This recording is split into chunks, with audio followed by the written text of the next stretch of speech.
Boa noite, povo de Deus. Paz e bem, salve Maria Salve Imaculada, São Maria, José. tudo bem? Professor Gabriel, seja Muito bem-vindo. obrigado, muito obrigado. Vamos lá, uma honra, que prazer. Vamos dar um minutinho para o povo ir entrando, o pessoal entrando dos grupos, Vamos sim, e aí a gente já começa, tá bom? fechou, fechou. Esperando o pessoal entrar, a gente começa. Vamos lá. O senhor fala de onde? Qual que é a cidade aí? Eu, eu sou de São Paulo, Itapecerica da Serra, São Paulo, na verdade, mas hoje eu estou na cidade do Rio. Estou no Rio de Janeiro. Essa semana a gente veio para casa da minha sogra. A minha esposa é daqui do Rio, né? Aí a A gente veio cidade maravilhosa da aí? minha sogra. Exato. De fato, hoje de manhã nós fomos ter missa no Cristo Redentor, lá em cima. Então, Sei, sério. foi bom. 7 da manhã e teve uma missa lá. Mas nós viemos para cá por conta de um casamento do meu cunhado, né? Então viemos visitar, aproveitar, ficar uns dias aqui com Maravilha, o só. É isso aí. que bênção. Aí a diocese do... Qual que é o Dom, bispo aí na... Dorani Cardeal. Maravilha. É. A minha Deixa diocese eu... é Campo Limpo, né? Lá é Dom, é um bispo novo, né? Sei. Entrou tem pouco tempo, né? Tem um ano e pouquinho, assim. Tem que ter pouquinho tempo que ele está lá. Mas fica próximo da arquidiocese, né? Não é muito distante, não, mas precisa separar, porque senão a arquidiocese fica enorme, né? Aí deu uma separada. Lá em São Paulo, não sei de onde você fala, você é de onde? De São Paulo ou não? Nós estamos aqui na cidade de Cubatão. Ah, ok, ok, É litoral paulista, aqui do lado de Santos, São Vicente, né, Guarujá, que está do lado. ok. Nós estamos num vale aqui, né, logo na descida da serra, é a primeira cidade, sentido Santos, São Vicente. Sei. Que legal, que legal. Estamos aqui no vale. Que legal. É, já tem um pessoal já que está aqui, o pessoal vai entrando. E aí a gente começa sempre com uma breve oração, tá? Bora. E aí logo em seguida o senhor pode se apresentar, pode já entrar no tema, Certo. mas a gente vamos iniciar com uma breve oração. Deixa eu só olhar aqui tem uma pessoa aqui, não. Enfim. Bom, vamos lá. Nós estamos aqui reunidos em nome do Pai, do Filho e do Espírito Santo. Amém. Amém. Vinde, Espírito Santo, enchei os corações dos vossos fiéis e acendei neles o fogo do vosso amor. Enviai o vosso Espírito e tudo será criado, e renovareis a face da terra. Oremos. Ó Deus, que instruíste os corações dos vossos fiéis com a luz do Espírito Santo, fazei que apreciemos retamente todas as coisas, segundo o mesmo Espírito, e gozemos sempre da sua consolação por Cristo Senhor nosso. Amém. Consagrando também essa nossa live, cada um daqueles seguidores que estão entrando, os alunos, né? A minha vida, a minha família, a vida do professor Gabriel, sua família, consagrando ao Imaculado Coração da Santíssima Virgem Maria e seu castíssimo esposo São José, nosso Pai espiritual, e pedindo auxílio dos nossos anjos da guarda, rezemos. Ave Maria, cheia de graça, o Senhor é convosco. Bendita sois vós entre as mulheres, e bendito é o fruto do vosso ventre, Jesus. Santa Maria, Mãe de Deus, rogai por nós, pecadores, agora e na hora de nossa morte. Amém. Santo anjo do Senhor, meu zeloso guardador, se a ti me confiou a piedade divina, sempre me rege, me guarde, governe e ilumine. Amém. Em nome do Pai, do Filho e do Espírito Santo. Amém. Bom, Vamos lá. é uma alegria estarmos aqui, né? É um prazer todo meu de poder recebê-lo aqui. A gente ainda não se conhecia, é a Isso. primeira vez que nós estamos nos falando, né? Isso. Mas é uma alegria ter o senhor aqui com a gente, né? E não só aqui na live, mas a gente sabe que o senhor também vai estar conosco aí no curso, né? Esse curso que vai acontecer a partir do dia 20 de julho. E, e é uma alegria para nós, né? Termos pessoas jovens, né? Ser um professor tão jovem, mas muito dedicado aí ao seu apostolado, né? Muito dedicado, de fato, a ensinar os ignorantes e corrigir os que erram, né? Que nós temos, na nossa vertente espiritual aqui no nosso carisma, nós temos as obras de misericórdia espirituais, né? Que maravilha. E nós trabalhamos muito isso, né? A defesa da fé também. Então, assim, é uma alegria, né? Poder tê-lo aqui conosco. E aí a gente abre esse espaço aí para o professor trazer essa formação para nós, né? O intuito das lives, a gente chama de lives de aquecimento, é de fato a gente conseguir expor e explicar para o pessoal, para o público em geral, né? Os pais, os professores católicos, qual que é a proposta do curso, né? Uhum. A necessidade de se fazer um curso como o que a gente está tentando propor, né? Apesar das nossas limitações, mas é um espaço que a gente está usando aqui no Instagram para a gente, de fato, explicar, né? Talvez não dê para aprofundar tanto, mas tentar explicar, né? Qual que é a proposta desse curso. E por isso que a gente está convidando alguns professores, né? A gente está convidando algumas pessoas para estar aqui conosco para tentar passar, né? Explicar para as pessoas que estão nos acompanhando e depois as pessoas que irão ver, assistir essa live, né? Que vai ficar gravada aqui. Uhum. Tentar entender, né? A necessidade de cursos, né? De formações como essas que nós estamos propondo. Né? Então, você pode ficar à vontade aí, pode se apresentar, quiser entrar no tema, fique à vontade, viu? Muito obrigado. Muito bem, então eu sou Gabriel, como foi dito, sou jovem, tenho só 27 anos, mas sou teólogo, filósofo, estou me formando em filosofia, estou terminando também uma pós-graduação em logoterapia, porque tenho atendido, né, terapia também, então fui estudar um pouco essa parte clínica. Tenho uma experiência de colégio católico, fundado por mim, inclusive, eu, professor João, fundamos um colégio católico, funcionou perfeitamente bem, assim, excelente de fato, tem alguns testemunhos muito bons com alguns alunos. Depois tenho trabalhado já há algum tempo com formação de professores para a educação católica. Nós temos, o professor João e eu, que também estará lá no curso, né? Por isso que estou citando ele.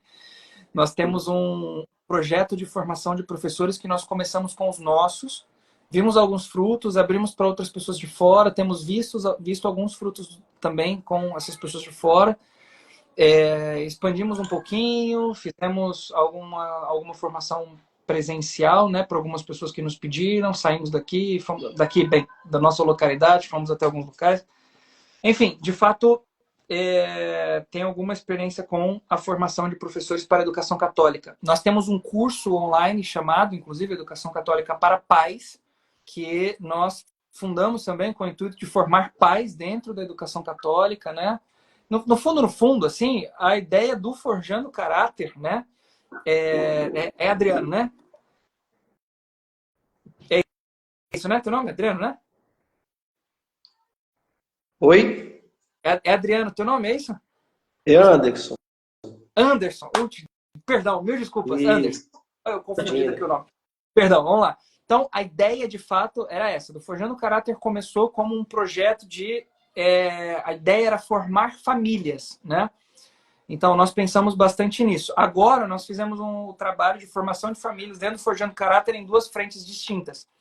Uma delas com a formação de virtudes, que ficou com o professor João, e a outra delas com a formação do casal, propriamente dito, né? Então, eu trabalho, sobretudo, com o tema da teologia do corpo, formando casais, famílias mesmo, né? Assim, mais voltado para o cuidado dos pais, então, do matrimônio em si, né? Então, a premissa da formação de hoje, inclusive, e do Forjando Caráter, desde quando nós começamos, é a seguinte, né? É impossível formar qualquer pessoa que seja se você mesmo não estiver formado, né? Tem um princípio tá certo? Estabelecido, assim, é óbvio, desde a física de Aristóteles, mas que São Tomás utiliza para a segunda das suas 5 vias das demonstrações da existência de Deus, em que ele diz que nada pode ser posto em movimento senão por outra coisa em ato, para fazer com que aquela potência se atualize, né? Ou seja, é impossível que alguém, né, que ainda esteja em potência para qualquer coisa que seja, faça qualquer outra pessoa chegar ao ato de qualquer coisa que seja. Entende? É impossível, de fato. Então, é muito simples, no fundo, né? Não dá, né? É necessário, aliás, que você tenha aquilo em ato, né? Esteja em ato, naquela posição, para fazer com que outra pessoa atualize aquelas mesmas potências, né?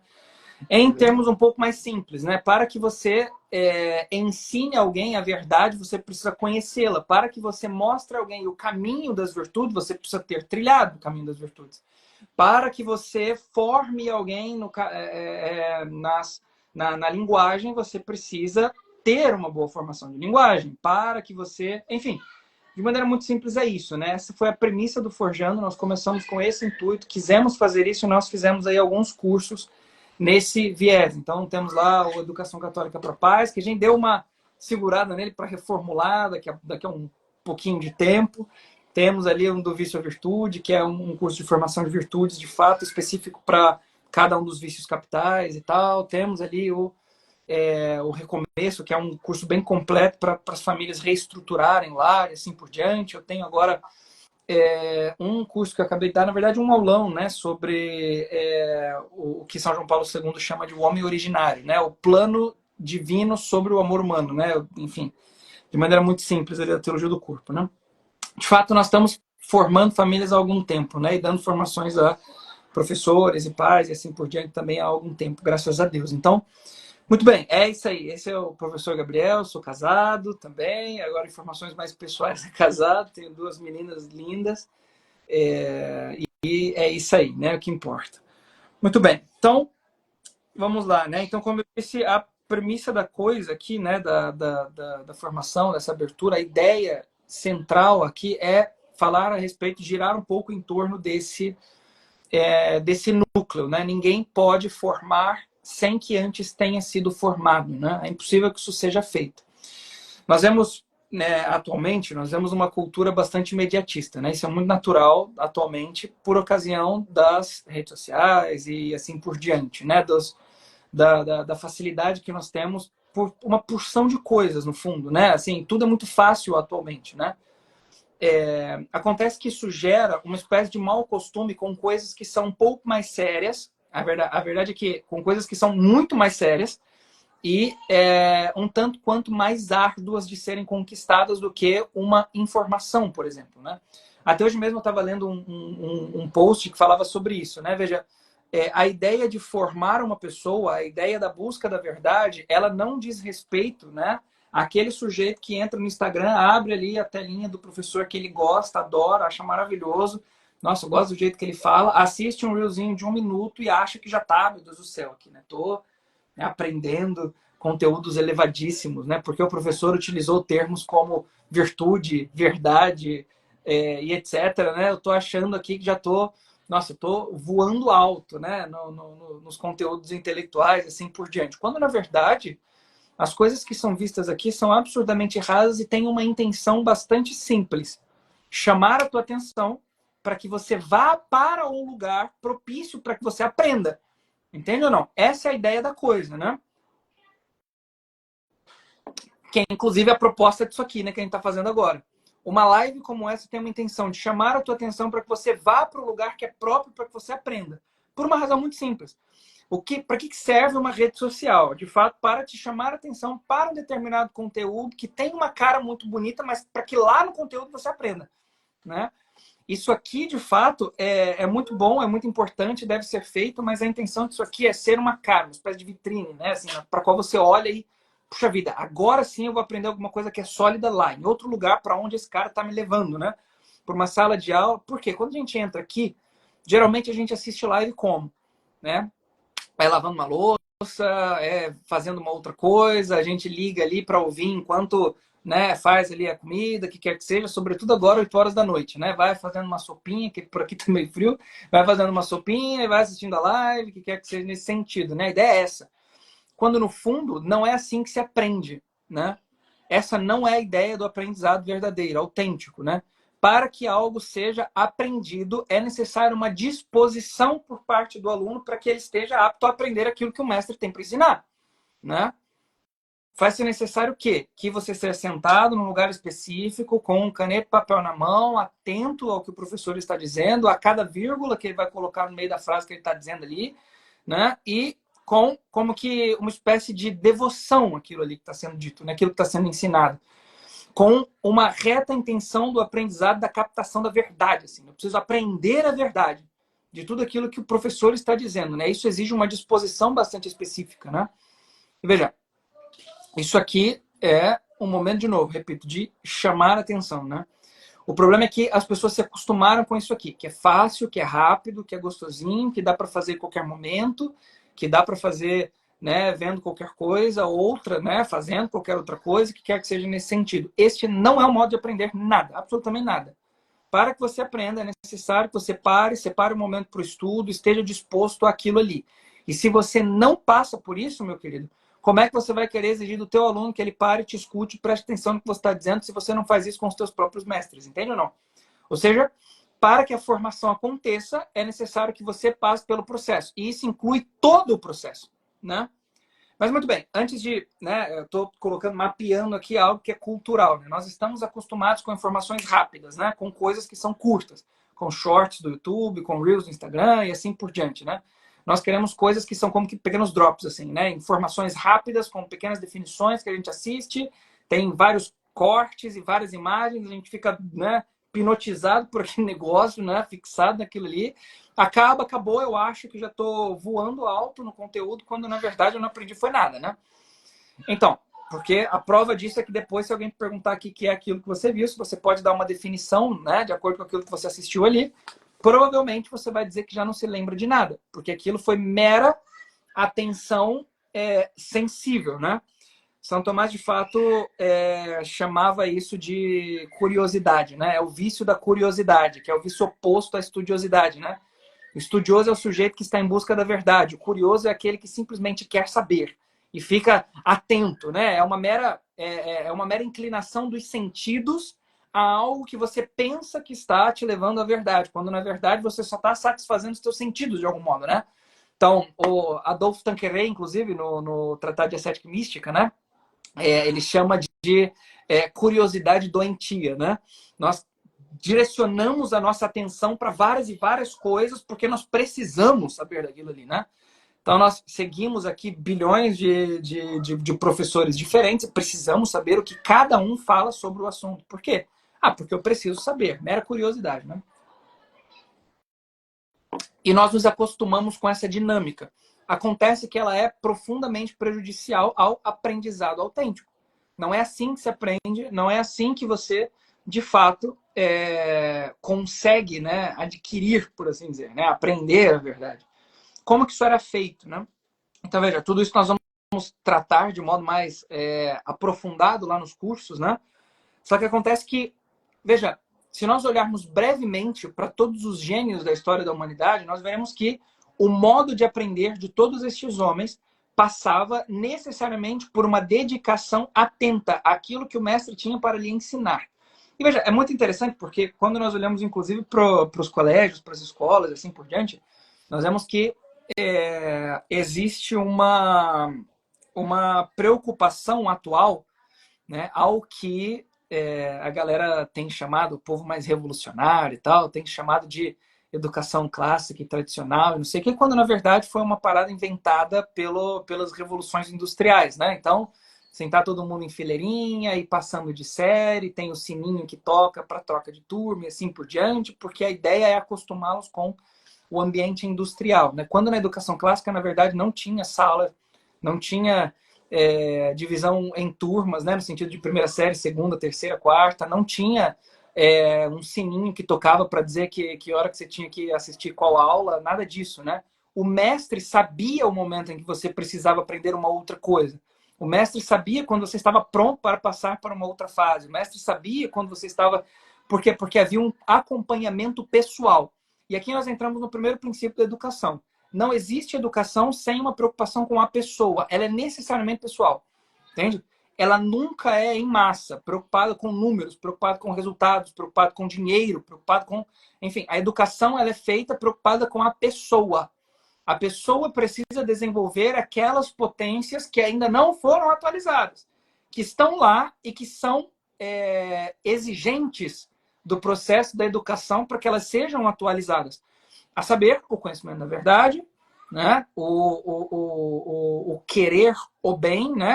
A posse das virtudes, o amor, né? No sentido mais autêntico da coisa, que é de pessoa para pessoa e assim por diante, né?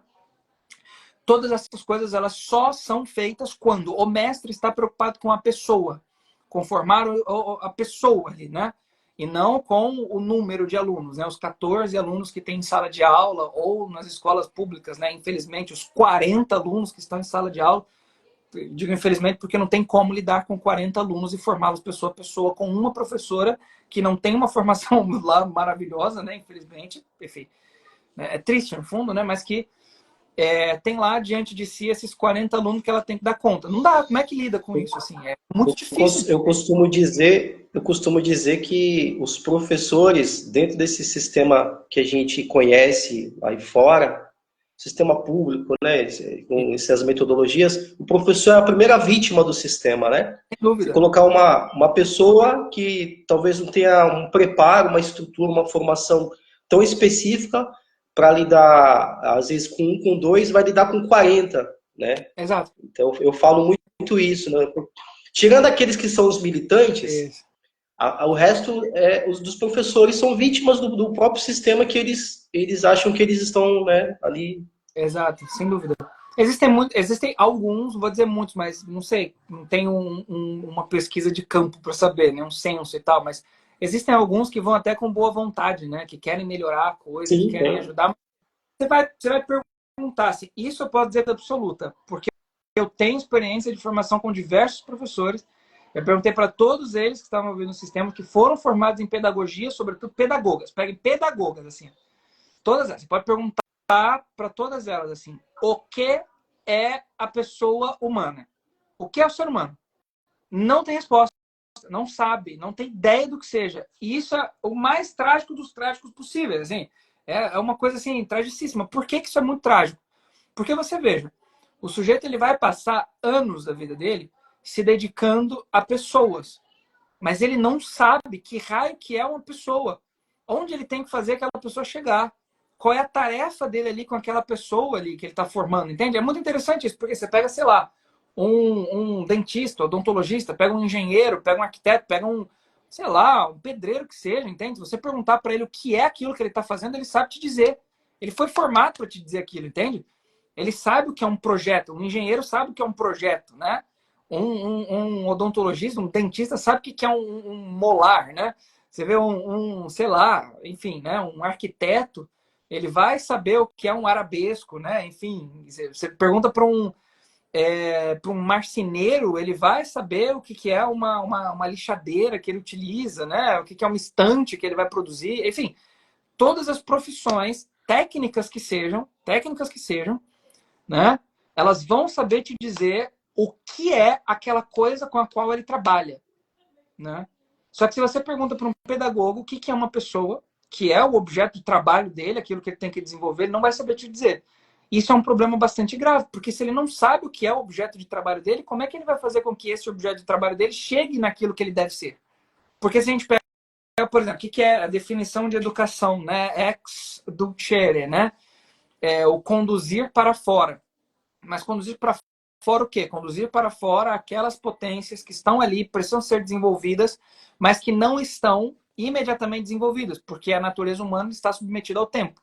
Então precisa, ao longo do tempo, de uma formação que faça com que aquelas potências sejam atualizadas, né? Tudo bem. Ele chegue a ser aquilo que ele precisa ser, né? Tudo bem. Aí, ótimo. Você pergunta lá pro cara, tá, mas então você está formando aí uma criança, mas o que é que ela deve ser? qual é o objetivo disso aí que você está fazendo? Ah, porque ela seja, sei lá, uma boa, um bom cidadão, né? Tal. Tá, mas o que isso significa, ser um bom cidadão?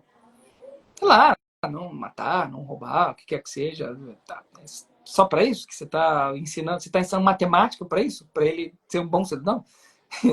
Porque não bate, porque não rouba, o que tem a ver uma coisa com a outra, né? Parece que não casa, né? Assim, então, você está formando ele para quê no final das contas, né? Ah, para que ele respeite as diferenças e não sei o quê, né? Atualmente, esse é o jargão, né? O respeito às diferenças e bababá, vá, né? Catar coquinho para lá. Então, enfim, o fato é que são coisas que reduzem o ser humano sempre, assim, todas as definições que você pega, né, das diferentes possibilidades que você pode encontrar aí fora, né, de alguma forma, você vai encontrar nessas diferentes definições algum tipo de reducionismo. Alguém que, de alguma forma, vai definir a pessoa e, definindo-a, vai dizer que a pessoa ela é alguma coisa muito menor do que aquilo que ela verdadeiramente é. Mas ela possui aquele aspecto. Ela vai possuir sempre aquele aspecto ali. O problema é que a pessoa ela só enxerga aquele mesmo aspecto. Tá, ser um bom cidadão. Muito bem. Se a gente quiser melhorar muito essa resposta do indivíduo, a gente pode dizer, bom, talvez ele queira dizer que ele deve ser um indivíduo justo, que ele possua, né, aquela virtude cardeal da justiça, dê a cada um aquilo que é devido, né? Muito bem. Então, melhoramos aqui um pouquinho a resposta do indivíduo. Tá bom. Acontece que a justiça é um aspecto do ser humano. A virtude da justiça aperfeiçoa a vontade. E aí o resto? E o intelecto? Os apetites? Como é que funciona? Como é que a gente aperfeiçoa os outros também? E aí, né? Para onde é que a gente vai? Então, há uma redução. Ah, bom, para que ele, sei lá, cresça e ganhe muito dinheiro, né? E seja muito bem sucedido, e assim por diante. Tá legal, assim. Bom, não é um problema nada disso, mas você está reduzindo a pessoa à subsistência, porque ele vai ter muito dinheiro para quê? Para ficar bonitinho, se arrumar, ter um carro bom, uma casa boa, boa comida. E é só isso? É só a subsistência? Tipo, ele serve única e exclusivamente o sentido da existência desta abençoada, desta alma imortal, é que ele cuide de comida, bebida, do sono, né? Assim, das suas necessidades básicas, da subsistência. Assim, é só isso mesmo. Tipo, tem isso também, isso é importante. Sem isso não tem como viver, mas é só isso. Não, parece que tem mais, assim, né? E se a gente for olhar, vamos fazer uma experiência bastante simples aqui, né? Veja, todo mundo aqui sabe que levantando de manhã, acordando pela manhã, vai ter um negócio que vai te chamar a atenção imediatamente. E não é o bafo também, mas é uma outra coisa, que é o estômago remexendo assim, te dizendo, te pedindo ali, ó, bota alguma coisa para dentro, cara. Veja, o teu corpo te lembra imediatamente que você precisa comer, você sabe que isso está aí. E o teu próprio corpo te incomoda com relação a isso, ok? Se o teu próprio corpo te incomoda com relação a isso, parece que a nutrição corresponde a uma potência corporal, física mesmo, biofísica aqui, né? E ele te pede isso aí. Ao mesmo tempo em que você nota, ao longo de alguns anos da sua vida, que você cresceu. Você já não tem mais o tamanho que você tinha quando você era... Quer dizer, isso é algumas pessoas. Tem outras que... Né? É brincadeira.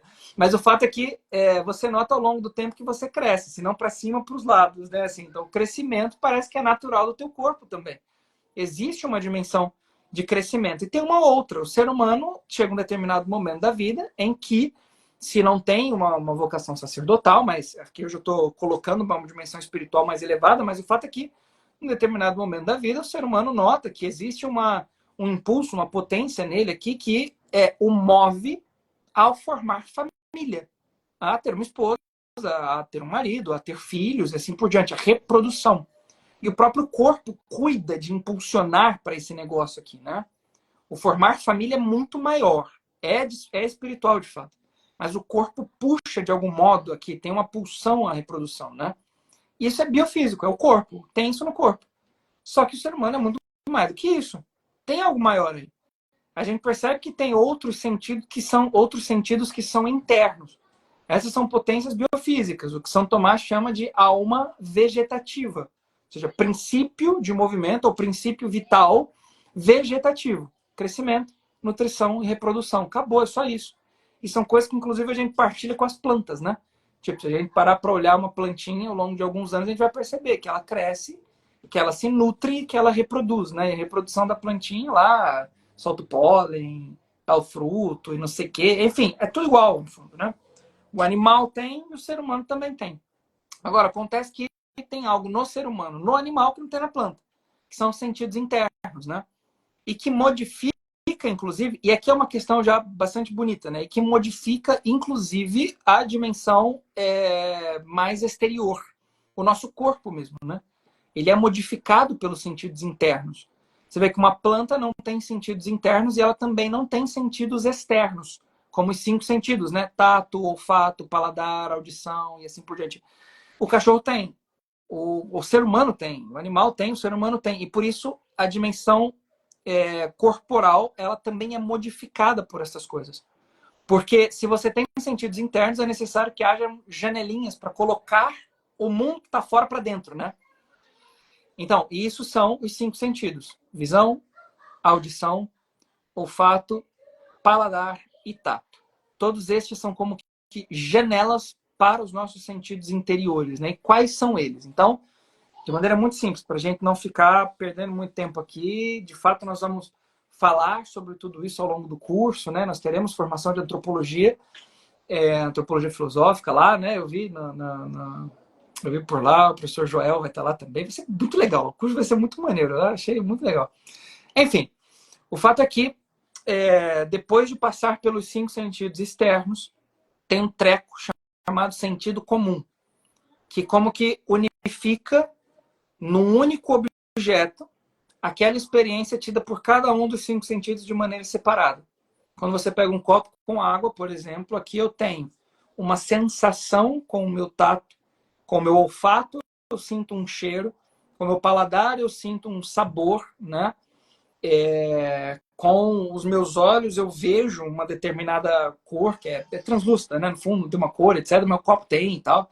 Então, a água não tem, meu copo tem. Então, enfim, o fato é que cada um dos meus sentidos capta uma informação específica a respeito do objeto. E o sentido comum faz o quê? Junta todas essas informações e unifica no objeto. Ok? E no momento em que isso é feito, a minha cogitativa cuida de compreender este objeto como sendo um ente existente, assim, específico, né? Que existe, um ente particular, uma coisa, um ente particular. É o senso de proporções, por assim dizer, né? E quem, como que mede, né? Vamos dizer, se isso agrada ou não, são os apetites, que estão vinculados à cogitativa. O apetite concupiscível e o apetite irascível. O apetite concupiscível, ele quer um bem imediato, então eu tô com sede, bebo a água, que ele fala, ótimo, maravilhoso, né? O meu apetite irascível, ele rejeita. Por exemplo, eu boto aqui, né, dentro desse copo, algum líquido com um gosto, assim, nojento, asqueroso, sei lá. Quando eu tomo, imediatamente o meu irascível quer rejeitar aquele negócio, quer jogar para fora, não quer mais aquilo ali, né? Então, ele mede, por assim dizer, se é agradável, se não é agradável, e faz surgir sentimentos e emoções em relação àquilo ali, né? Por exemplo, a alegria, o medo e assim por diante, né? Pois bem, é formulada, por fim, uma imagem para o imaginário, imaginário e memória, né? São juntos em Aristóteles. Vamos ficar com Aristóteles, porque senão complica mais separar as duas coisas. Mas o fato é que ali nós temos uma imagem daquele objeto, que funciona como uma imagem, assim, polidimensional, vamos dizer assim. Então, toda a experiência sensível que você tem com aquele objeto, desde textura, sabor, som e assim por diante, cor e etc. Ou seja, tudo aquilo que os 5 sentidos captam naquele objeto, seja também o afeto que surge, que emerge, né? Que é despertado por aquele objeto, que ele estimula em mim, né? Tudo isso fica armazenado ali de alguma forma, né? Tudo isso fica ali, posto ali, guardadinho ali naquele lugar, né? E aí nós chegamos então ao fim daquilo que é próprio também dos animais. Os animais também têm isso. De fato, a cogitativa nos animais é chamada de estimativa, mas, enfim, não importa tanto para o momento. O que vem a seguir é algo que está presente única e exclusivamente nos seres humanos. Então, notem, seres mais simples. As plantas, por exemplo, crescimento, nutrição, reprodução, elas têm. Animal tem, ser humano tem. Aqueles sentidos externos que eu acabei de descrever, né? Então, 5 sentidos, sentido comum, cogitativa, apetite concupiscível, apetite irascível, imaginação e memória. Tudo isso, de alguma forma, o animal tem e o ser humano tem. Aí vem, e isso aqui é o que São Tomás chama de alma sensitiva. E aí vem a alma intelectiva, que é próprio única e exclusivamente dos seres humanos. Tudo isso o ser humano carrega consigo, né? Mas o ser humano tem mais. O ser humano é muito maior. Ele tem algo que só ele tem. E por que ele tem? Porque ele foi criado à imagem e semelhança de Deus. Ele tem aquelas faculdades que são próprias da pessoa divina e que ele, né, a pessoa divina, o Criador, deu ao ser humano para que o ser humano pudesse ser capaz dele, né? Como de São Tomás, homo capax dei. Então, que são inteligência e vontade. De fato, Santo Agostinho acrescenta a memória intelectiva, mas que é inclusive a faculdade espiritual aperfeiçoada pela virtude teologal da esperança, né? Então tem ali esperança, caridade e fé, né? Cada uma com uma faculdade espiritual específica, mas deixa isso num parêntese aí, né? Só para dar um gosto. Fato é que inteligência, vontade e memória intelectiva são três das faculdades espirituais que o ser humano possui e que possuindo, né, ele ele é feito semelhante a Deus, né? E que pode conhecer, e que pode estar em contato com aquelas coisas que não são meramente sensíveis, mas que sustentam, entre aspas, né, as coisas sensíveis, né? Que estão por trás delas, que são imperecíveis, que são perenes, que não passam, né? Todas essas coisas que são captadas pelos sentidos, então tudo aquilo que um animal é capaz de entrar em contato é perecível, acaba, inclusive ele mesmo. Tudo aquilo que uma planta é capaz de entrar em contato é perecível, acaba, inclusive ela mesma. Mas o ser humano tem algo nele que o difere de todos esses outros dois tipos de seres, né? Que existem na realidade. Ele está em contato com coisas que não passam, jamais. Entende? Ele tem contato, inclusive, com as coisas sensíveis. Tem também aqui um copo d'água, é maravilhoso. Eu estou falando da boca seca, o apetite concupiscível me pede água aqui, eu bebo água. Né? Mas, ao mesmo tempo, eu tenho em mim alguma coisa que me faz pensar em coisas que são muito mais importantes, mais nobres e que não passam. Por exemplo, eu sou capaz de, mesmo sem água, continuar a falar, porque eu tenho certeza do que o que eu estou falando é muito importante de ser dito, né? E possui um certo quê de verdade, e aqui entra a pista da resposta à coisa, e que é muito mais importante do que o beber água ou não beber água, né? Ou seja, um animal não é capaz de fazer isso, entende? Se ele estiver deficiente de alguma coisa sensível que ele necessite, ele vai parar e vai em busca daquele negócio, né? Você veja, outro dia eu estava conversando com uma vizinha minha, uma senhora de idade já, tá com seus 70 e poucos anos, e ela falava que uma vez ela teve um cachorro, um grandão, um Doberman, assim, coisa mais linda do mundo, assim, grande, tal, bonito, assim, cão de guarda, treinado, etc.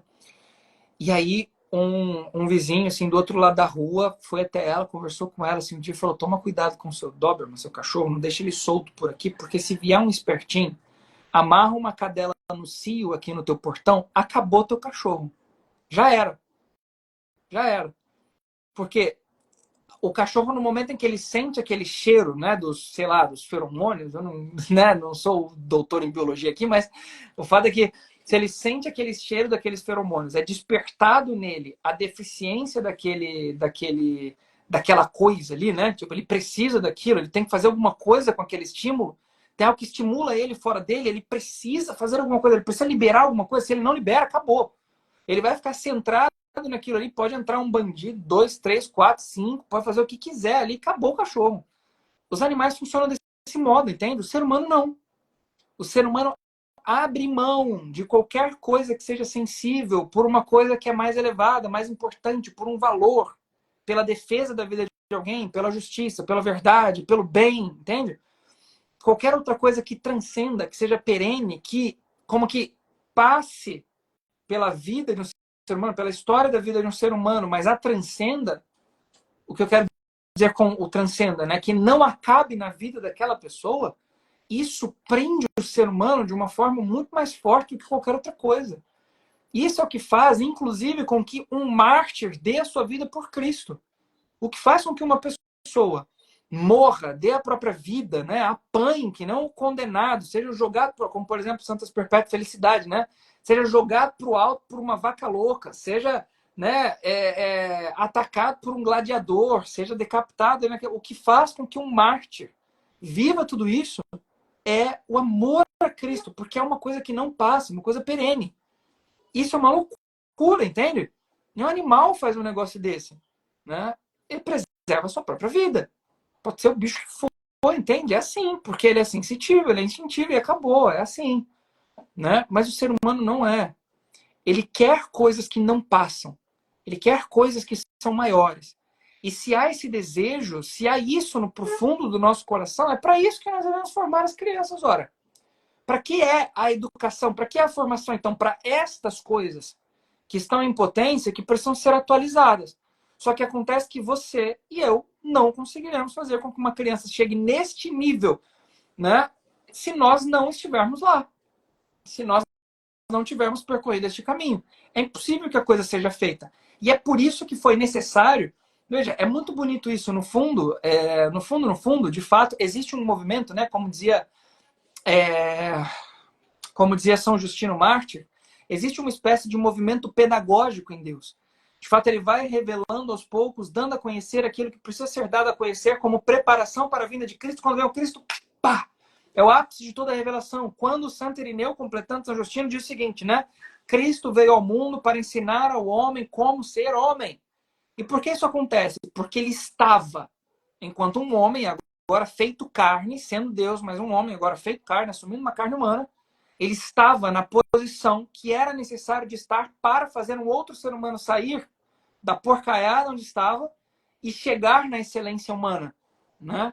Porque ele era o imaculado, por assim dizer. Não tem mancha em Cristo. Ele é santíssimo, né? Todo puro, sem pecado. O que significa dizer que não há inclinações para o mal, não há inclinações para o que não seja verdadeiro, para o que não seja bom, para o que não seja amor, né? Então, é nele que nós encontramos a plenitude da humanidade. Aqui nós chegamos num outro ponto da educação e do modo como ela deve ser, né? Ela é necessariamente, né? Não tem como falar de uma educação que não seja católica, que não seja para... Entende? É impossível, assim. Uma coisa não dá para ser dissociada da outra, porque a excelência humana é Cristo, entende? É nele que nós encontramos o que é que nós devemos ser, né? Então, teologicamente falando, me empolguei aqui. Vamos lá, vou continuar. Então, teologicamente falando, você vê, quando nós olhamos para o princípio da coisa, princípio da criação, princípio de todas as coisas, você veja, no início do livro do Gênesis está lá, né? Primeiro capítulo, ali entre os versículos 26 e 27, é dito o seguinte, que Deus disse, façamos o homem segundo a nossa imagem, a nossa semelhança. Esse aspecto da criação, do façamos o homem a nossa imagem, a nossa semelhança, demonstra, né, diz São João Paulo II, uma espécie de reflexão por parte de Deus. Deus diz simplesmente faça, se ele ordena para fora. Quando ele cria o homem, ele olha para si. Ele se volta para si. E quando ele diz a nossa imagem, nossa semelhança, que imagem? Para quem que ele está olhando no final das contas? Que imagem é essa que ele olha, né? Ele cria o ser humano segundo a imagem do Filho. Como diz São João, na sua seu evangelho, no seu prólogo, ali no primeiro capítulo, né? No princípio era o verbo era Deus, o verbo estava junto de Deus, todas as coisas foram feitas por meio dele, sem ele nada foi feito, né? Quando Deus diz, façamos o homem à nossa imagem e semelhança, ele olha para o verbo de Deus. O homem é criado à imagem do Filho, como sendo amado pelo Pai da maneira mais plena e profunda, como filho do Pai. Como um filho do Pai, né? E por isso é necessário que Cristo venha ao mundo sem carne e mostre ao homem como ser homem. Redima o homem e ensine o homem como é que funciona ser homem. E dê ao homem aquilo que é necessário para que o homem seja homem. E é por isso que, além de... Veja bem, hein? Quando nós vamos educar alguém, então o que nós precisamos fazer? Nós precisamos educar ali, né? Então existe uma educação. Vamos seguir aqui o processo de tudo aquilo que eu disse, hein, gente? Me acompanha aí. Eu disse muita coisa, mas eu acho que vai. Então, Quando a gente vai educar uma pessoa, o que a gente precisa fazer? Então, nós precisamos atualizar aquelas coisas que estão em potência, ok? Então, nós precisamos pegar, desde o mais baixo até o mais alto, aquelas pulsões, aqueles impulsos, aquelas inclinações que são meramente físicas, né? Então, crescimento, a nutrição, reprodução e tal. O crescimento é muito natural, não tem muito o que fazer com isso, né? Ele cresce involuntariamente. Nutrição e reprodução, isso aqui a gente precisa fazer alguma coisa, aqui já dá para mexer. O que é que tem um contato assim direto com nutrição e reprodução? Bom, o apetite concupiscível, porque ele quer um bem imediato. A nutrição e a reprodução também querem bens imediatos, se inclinam a bens imediatos. Então, o que a gente pode fazer para regular isso aqui? Bom, tem uma virtude chamada temperança que a gente pode cuidar de formar aí. E é assim que a gente faz com a criança. Não, isso não pode fazer agora, isso agora pode fazer, não, isso tem hora para fazer, você não vai brincar agora é hora de comer, agora é hora disso. O que é isso? Temperança, né? Tudo tem um nível, um limite, um lugar, uma posição e assim por diante, né? Ao mesmo tempo que nós já vamos ordenando, né? Colocando ordem. O que é a ordem? A ordem já puxa um pouco mais para cima, na formação da vontade, né? A ordem é uma virtude anexa à justiça. Formamos ali também uma fortaleza. Bom, não, você precisa, calma, levanta, né? A gente fala para os meninos, levanta, né? Levanta e bola para frente. Vamos lá, engole o choro, vamos embora, seja homem, né? Que isso, seja forte, né? Vem cá, meu filho, você vai carregar as compras, você vai fazer isso aqui, vem aqui bater um pré comigo, né? Então, você veja, a gente já vai puxando para aspectos da fortaleza, para formar o apetite irascível, para não ficar esbravejando o que quer que seja, mas para ele direcionar, né, a coisa para a virtude, assim por diante. Então a gente já vai formando ali também os apetites e depois as faculdades espirituais. Existe um processo de formação.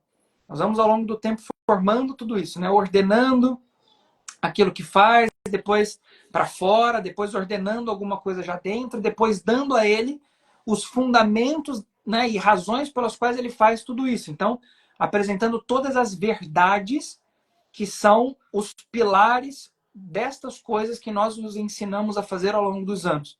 Nós vamos formando depois, por último, a prudência e assim por diante, né? Então, dando ao intelecto aquilo que é dele. Então, a sabedoria, a ciência e etc, né? Pois bem, tudo isso no processo de formação deve culminar em algo que deve ser arrastado ao longo de todo esse processo, que deve estar presente ao longo de todo esse processo, que é a formação religiosa. Então, ao longo de tudo isso, o sujeito ele deve também aprender a ser um verdadeiro devoto, um piedoso, um sujeito religioso. De fato, anexa a virtude da justiça, São Tomás coloca lá a virtude da religião. Não é isso? Significa dar a Deus aquilo que é de Deus, né? Dar a Deus aquilo que lhe é próprio. Que não é mais do que amar a Deus sobre todas as coisas. Com tudo que isso inclui, né? Porque o primeiro mandamento puxa todos os outros 9. E todos esses 10 mandamentos puxam os outros 5 mandamentos da igreja. Todos esses 5 mandamentos da igreja, enfim, a coisa funciona desse modo, né? Então é necessário que assim seja. E depois, aspectos mais interiores da religião e assim por diante, né? Como a meditação, a contemplação e etc. Né? Aspectos da vida espiritual e tudo isso. Mas todas estas coisas precisam estar presentes para que a formação seja uma verdadeira e autêntica formação. Para que ela seja aquilo que ela precisa ser. Sem as quais, sem, né, cada um desses objetos aqui, sem cada uma dessas características, dessas dimensões, desses aspectos, nós não estamos formando uma pessoa. Nós estamos pegando um aspecto, um pedacinho, que quer que seja, do ser humano, e aí dividindo ele, né, em outros tantos fragmentos e dizendo que ele é aquilo ali, quando no fundo aquilo é só um aspecto, ele precisa de tantos outros, né? Tudo isso compõe o que é o ser humano. Então, para que a formação seja plena e completa, né, para que a educação seja bem feita, todas essas coisas precisam estar presentes. E se todas as coisas precisam estar presentes, significa que aquele que vai educar precisa ter passado por esse processo. Um pai que tem a intenção, acontece muito assim, né? Um pai diz assim, não, quero formar meu filho de maneira diferente, aquilo que eu não tive quando era criança e tal, né? Porque fui formado em colégio público e que quer que seja. Tipo eu estudei em colégio público, né? Quando eu era moleque. Então, estudei em colégio público, não sei o quê, e aí você, cara, quero dar outra coisa para ele e tal, aí quero dar outra coisa, mas aí você faz isso. Não, você forma ele aqui para mim? Você cuida dele para mim? Olha, cara, assim, eu posso até te ajudar, mas o fato é que você é o pai, cara. Você precisa saber o que ele tem que fazer. Como é que você vai olhar pra minha cara e dizer pra mim, olha, eu não gostei disso que você fez, eu acho que você deve ir por aqui e tal, se você nem sabe o que eu tô fazendo? Se você vier dizer pra mim assim, ah, eu não gostei do que você fez e tal, e eu vou te dizer assim, o porquê que eu tô fazendo, vai dizer, ah, agora eu entendi e tal, legal e tudo mais. Ou seja, você vai achar muito legal o que eu tô fazendo, mas é o que você precisa fazer, né? Digo, um pai não tem que ser um especialista. O mestre precisa ser especialista. O mestre precisa dedicar a vida dele àquele negócio. É isso aí. Mas o pai precisa saber para onde a educação vai. Ele precisa saber o que fazer. Ele precisa saber suplantar a coisa. Ele precisa saber dar conta do que precisa ser dado conta ali, né, no processo de formação de educação de uma criança. Um professor nem se fale, né? Eu me lembro de ter trabalhado em colégio, né? Assim, esses colégios regulares, assim, trabalhei num colégio particular, assim, enfim. Eu me lembro de lidar com professoras que, assim, raramente liam um livro. E quando liam, era um livro, assim, desses autoajuda, esses livrinhos, assim, cara, assim, como é que você tá educando uma criança se você não lê, assim? Como é que é isso? Sabe? Você sabe o que é um verbo, assim? O que é um substantivo? Você sabe o que é, né? Se eu te der aqui uma oração, você vai saber separar, né? Sujeito, verbo e objeto e tal. Assim, sinceramente, né? Como é que você vai formar alguém, assim? Você já leu algum clássico? Senão, como é que você vai, né, fazer com que a criança alcance aquele nível de sabedoria que os antigos tanto prezavam, né? Ou você vai continuar na mediocridade falando para o moleque que ele tem que ser bem sucedido, que ele tem que ser um bom cidadão e não sei o quê, quando isso é só um aspecto da formação. É necessário muito mais, né? Existem coisas muito maiores e muito mais importantes a serem ensinadas e que precisam ser feitas, mas você precisa ter trilhado o caminho. Você precisa ter feito esse percurso antes. A trilha da sabedoria, a trilha da virtude, a trilha do amor, a trilha da santidade, ela jamais, né? Ela jamais é ensinada como um vai lá. Isso não é para mim, mas você vai. Nunca, mas nunca. Não pode ser isso. O próprio São Paulo dizia, né, assim, a pregação ela convence, mas o testemunho arrasta. E arrasta por quê? Porque é como que venham aqui, ó, vem, eu tô percorrendo o caminho, vem comigo. Aqui, esse caminho é bom demais, vem comigo, né? Vem junto, vamos junto, é por aqui a coisa. Por que isso? Porque é É, assim. Vai. sem contar que assim, a gente está falando até tá falando para o público específico católico, né? E aqui, na sua grande maioria, são os pais. E existe no Código de Direito Canônico da Igreja uma cláusula dizendo que é dever gravíssimo dos pais a educação para os filhos, seja religiosa, a educação, uma formação do todo, né? Então, assim, a partir do momento em que o casal, né, eles passam a ter uma prole, os filhos, eles precisam buscar como educar, né? O que é educação? Como fazer isso, né? Que a gente usa muito aquele ditado, né? Ninguém nasce sabendo ser pai, ser mãe, né? Então esse é um ponto bem interessante, porque na nossa convivência com as famílias, e também nós, outrora, estávamos também nesse tempo da ignorância, a gente percebe que as famílias não sabem o quanto elas são, o quanto é um dever gravíssimo dos pais a educação dos filhos. Eles não têm conhecimento disso, Exato. né? E eles não sabem que negligenciar a educação e uma boa educação para os filhos é um pecado, Um pecado né? grave, exato. É que a gente esquece, Exatamente. Então, essa foi uma promessa feita no pé do altar quando a gente casou, né? exatamente. Mete ali. Vamos Mas se esquecem, né? Então, porque o que fica, na verdade, é a lembrança. Não que isso não seja importante, mas é a lembrança da festa, a lembrança ali da cerimônia, dos padrinhos e tal. E o que é falado diante do altar, né? Diante de um sacerdote, isso muitas vezes até passa despercebido. Mas só para a gente só fazer um ponto aqui, Falando para o pessoal, pessoal que está acompanhando a gente, né? Depois o pessoal que não conseguiu entrar no início vai pegar um pouquinho depois, vai ficar lá gravado, né, no nosso perfil. Hoje se encerra, tá, pessoal? Hoje se encerra o valor do primeiro lote, tá? Então, a partir até as 23h59, a gente vai manter aquele valorzinho lá do primeiro lote, um valor bem bacana, acessível para todo mundo. E depois, amanhã, né, já vem o outro valor do segundo lote. Porém, aqui nós decidimos, quando a gente pensou nesse curso, não abrir para muita gente, né? A gente não queria, nesse primeiro momento, uma quantidade, a gente queria uma qualidade. Então, a gente queria que fosse poucas pessoas, relativamente falando, para que essas pessoas a gente pudesse ter uma atenção para essas pessoas, vocês, professores, pudessem também, de certa maneira, tirar as dúvidas lá nas aulas online, conversar com essas pessoas, né? Ter essa condição, né, para poder atender as pessoas. Então, a gente pensou que se fosse muita gente, ficaria impossível fazer isso. Então, o que a gente está fazendo? A gente tem pouquíssimas vagas, tá? E a gente, até as 23h59 de hoje, a gente vai manter o valor do primeiro lote, e depois vai virar o segundo, tá? E a gente não sabe quando acaba essas vagas. Tem pouquíssimas, graças a Deus. Tá? Então, eu só queria pontuar isso daí. E outra coisa, uma coisa interessante que a gente precisa, que eu queria... já quero agradecer o professor, né?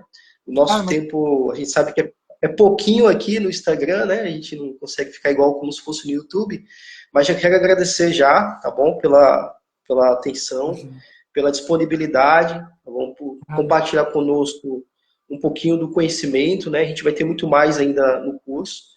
E uma coisa que o senhor falava, o senhor ia falando, o senhor citou até São Justino Marte, né? Que eu gosto muito também. Ele tem uma doutrina, um ensinamento que é sobre a semina verbi, que é a semente do verbo. Então ele vai falar que outrora, antes de Cristo, os filósofos, Sócrates, Platão, Aristóteles e muitos outros, eles tinham um pouquinho dessa semente do verbo na alma deles, de maneira com que eles, pela investigação, pelo esforço da investigação, um esforço mais racional, eles tentassem descobrir a verdade que é o próprio Deus, né? E depois de Cristo nós passamos a ter essa semente, né? Ter o verbo totalmente em nós, pelo batismo. Só que uma coisa interessante nós temos essa capacidade, nós temos essa graça de conhecer a verdade, que é o próprio Deus, o próprio Cristo. No entanto, nós estamos vivendo um tempo, né, essa modernidade, esse tempo mais contemporâneo, de que as pessoas, apesar de ter em si a totalidade do verbo, elas estão se... como eu posso dizer? Eles estão negando, né, negligenciando vamos dizer, esse diferencial com os antigos, de ter essa graça de conhecer a verdade. As pessoas estão, na verdade, virando as costas para a verdade. Os fatos estão acontecendo, né?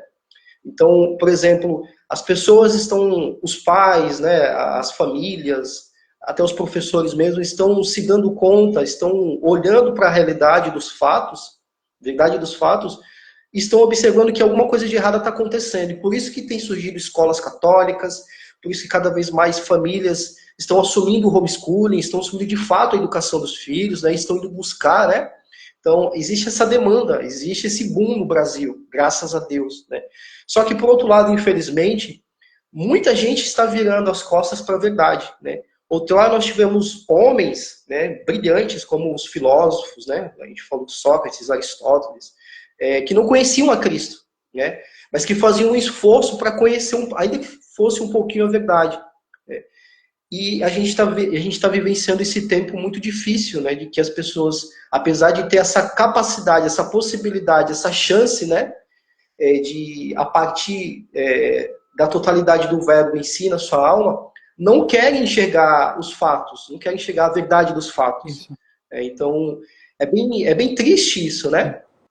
As pessoas, elas não querem abrir mão da realidade que estão vivendo, né? Até das facilidades, por isso elas não querem lidar com a verdade. Né? Mas, graças a Deus, existe uma grande maioria hoje no nosso meio, né, na igreja, no meio católico, que estão se deparando com o que está acontecendo, né? E têm buscado isso, né? Isso é muito bom, né? Isso para nós é um sinal, né? Eu costumo muito dizer isso, que o que está acontecendo hoje no Brasil, né? O surgimento de muitas escolas católicas, o surgimento de muitas famílias que estão, apesar, né, de saber que pode acontecer denúncias, estão assumindo de fato a educação dos filhos. Isso para nós é um sinal, eu costumo dizer, né? É uma contra-revolução. Essa revolução que vem de fato para negar a verdade, né? O homem moderno está negando a verdade. O homem moderno ele está olhando para a verdade absoluta e relativizando, né? Mas esse movimento que está acontecendo no Brasil, né, em muitos outros lugares do mundo, mas principalmente no Brasil, nós enxergamos como um movimento de contra-revolução. Né? Então, isso é bom. Nós precisamos rezar, nós precisamos estudar, né? Quando o senhor falava no início aí da vida intelectual, lembrei do Sertilange, né? Sobre a obra dele, A Vida Intelectual, como um consagrado. Então, mais do que nunca, nós precisamos estudar, nós precisamos, de fato, nos formar para formar outras famílias, para formar outras pessoas, outros alunos, outras crianças, né? E a gente precisa também rezar muito, porque nós precisamos dessa graça. A gente sabe que o que está acontecendo, que essa guerra cultural que está acontecendo hoje no nosso meio, né, de uma natureza muito espiritual, principalmente. Então a gente não pode fechar os olhos para isso, né?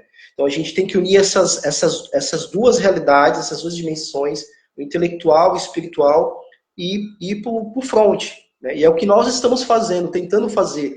Eu aqui, o professor lá, né, com o seu trabalho, com o seu apostolado, eu aqui com a minha família, com o nosso apostolado, com as pessoas aqui, os professores aqui também junto conosco, com várias famílias, né?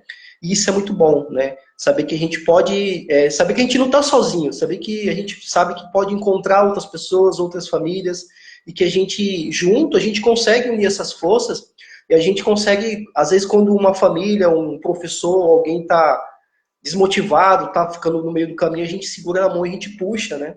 E a gente ajuda com as formações, a gente ajuda com as orações. E é isso, gente. Né? O propósito desse movimento, o propósito desses cursos, até mesmo do que a gente está promovendo, né? De fato é isso. Né? Para que, de fato, o reinado de Cristo ele seja uma realidade na nossa sociedade. Né? A gente precisa resgatar.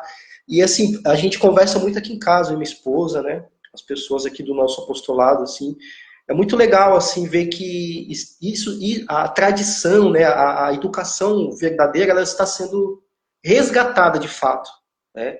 Então Deus está suscitando, Nossa Senhora está suscitando em vários lugares, né, pessoas, apostolados, né, institutos, centros, e resgatando de fato, né, porque é necessário. Né? Eu vejo muito a presença de Nossa Senhora em tudo isso, assim, né? O meu imaculado coração triunfará.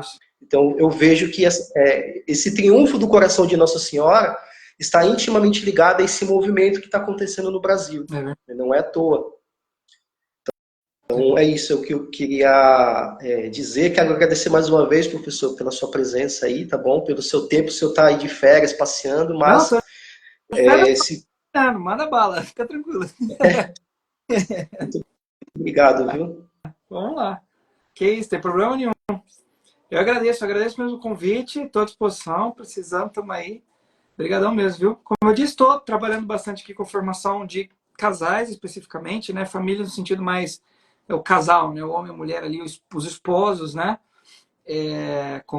Sobretudo com o tema da teologia do corpo, mas muito mais do que isso, né? Enfim, é uma base, né? Mas é muito mais do que isso. Mas também estou fazendo lives diárias, todo dia, 7 da manhã, tratando sobre um ponto específico do tema, sobre o matrimônio e assim por diante. Estou atendendo também, como eu disse, terapia, né? Quem precisar, estamos aí também. Então, vamos juntos. A gente trabalha em várias frentes, né? Porque é necessário. O reino precisa acontecer, né? E a gente precisa fazê-lo acontecer. Estamos aí como a cara de Cristo no mundo, né? Ele pediu para nós estamos aí. É isso. Muito obrigado pela atenção. Muito obrigadão por ter chamado mais uma vez. Fiquei muito contente. e a gente se vê mais algum momento, mais alguma oportunidade. A gente vai marcando aí outros momentos, outras lives, tá bom? Independente do curso, a gente vamos nos unir assim, Vamos junto. vamos para. Eu fiquei um tempão sem fazer live também, né? Então eu tô retornando agora, meio que forçado a voltar com as lives, mas assim, foi tudo nisso a gente vê uma graça de Deus, Isso, né? É Deus é nos verdade. empurrando É aí. verdade.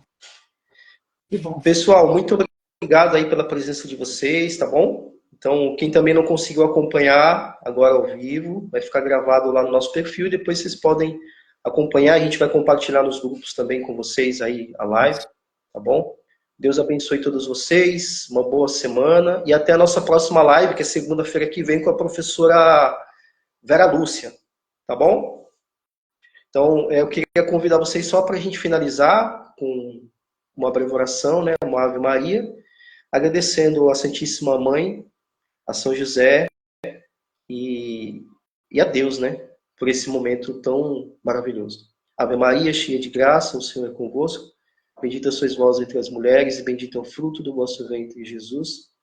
Santa Maria, Mãe de Deus, rogai por nós, pecadores, agora e na hora de nossa morte. Amém. Nós estivemos e sempre estaremos reunidos.